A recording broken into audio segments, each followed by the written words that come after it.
सिले करी पेट पोषिले वर्षा प्रियदर्शनी। तेबे दर्शक बंधु आपण माने तो जानिछंती जे हाईकोर्ट को राय आसी जाइछि आ एई राय अनुसार वर्तमान दुई प्रेम पक्षी अलगा होई जिबे।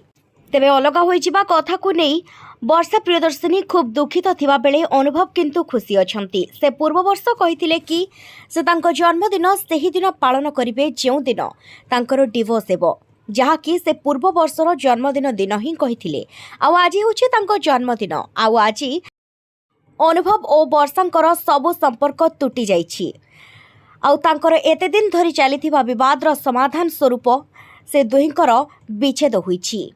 अनुभव कुआड़े आज भारी खुशी अछंती।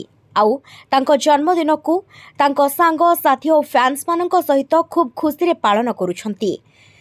निज परिवार वर्गों को मध्य हाथ जोड़ी भूल मागिछंती जे तांको जीवन रे से वर्षा को विवाह करी बहुत बड़ भूल करते। एही कारणरू तांकर पूरा परिवार बहुत दुख कष्ट एवं लांछना सहिछंती। सेथिपई से खूब मन दुख करिछंती।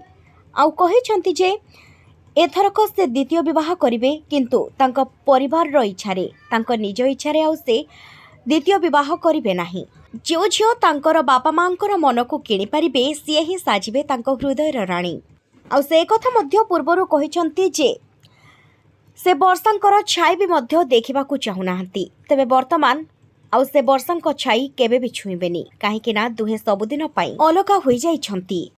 शुणिबाकू मिलुछि जे अनुभव को वकील कुआडे कहउछंती कि वर्षा को भरण पोषण बाबद रे कोनोसी भी टंका देबे नाही, काहेकि ना पूर्वरु जो भली भाबरे वर्षा तांको प्रति निष्ठुरता देखाइछंती से तांको आदौ भी भरण पोषण देबे नाही। भरण पोषण तांको दिया जाए जे कि विवाह करिथिबे। एठी तो अनुभव और वर्षा विवाह करथिले मध्य से दुहे अविवाहितंक परि जीवन बिताउथिले। तेणु करी वर्षा को कोनोसी भी भरण पोषण मिलिबो नाही बोली अनुभव को वकील स्पष्टोक्ति करिछंती। से कहिछंती जे हिंदू मैरिज एक्ट अनुसार निष्ठुरता प्रति एही मामला रे नजर दिया जाई परिछि। अनुभव का पक्षरु कोर्ट रे सुनानी समय रे जुक्ति दर्शा जाइथिला जेहेतु वर्षा एवं अनुभव का मध्य रे स्वामी स्त्री भली कोनोसी भी संपर्क नाही।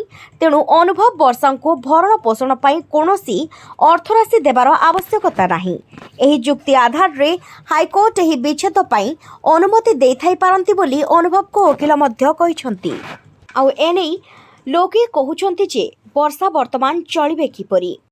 अनुभव और वर्षांकर अलगा हो जिबा परे अनुभव बहुत खुशी रे रहउतबा बेले वर्षा किंतु दुख प्रकाश करिसंती।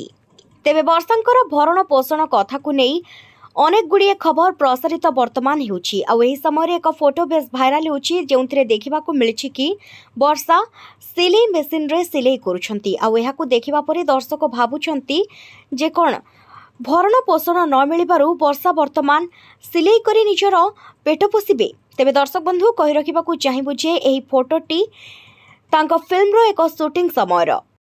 प्रकृत रे वर्षा जने स्वावलंबी झियो एवं कठिन परिश्रमी मध्य। वर्षा हॉलीवुड रो आग धाड़ीर नायिका जने। से खूब सुंदर अभिनय करने सहित तांको सुंदरता एवं सरल व्यवहार रे से समस्त दर्शकों को बांधि रखि थांती। गरीबंकर दुख देखिले से आदम भी सही पारंती नाही। से सब बेले सेमानंक प्रति साहाय्यर हाथ बढ़ाई थांती। एमिति कि से एक चैरिटी संस्था मध्य संभाळुछंती। तेणु करी अनेक लोक कहउछंती जे वर्षा को कहा ऊपर इंडिपेंडेंट हबा आदम भी आवश्यक नहीं, काहेकि ना से निजे स्वावलंबी। अनुभव तांको भरण पोषण दियंतु कि न दियंतु, किंतु से तांकर भरण पोषण करने सहित अनेकों को मध्य साहाय्य करुछंती।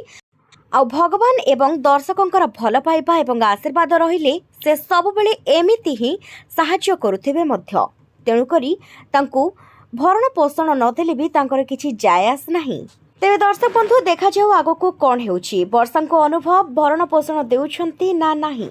तेबे दर्शक बंधु देखा जाऊ आगको एही घटना केउ मोड़ नेउछि। जय जगन्नाथ।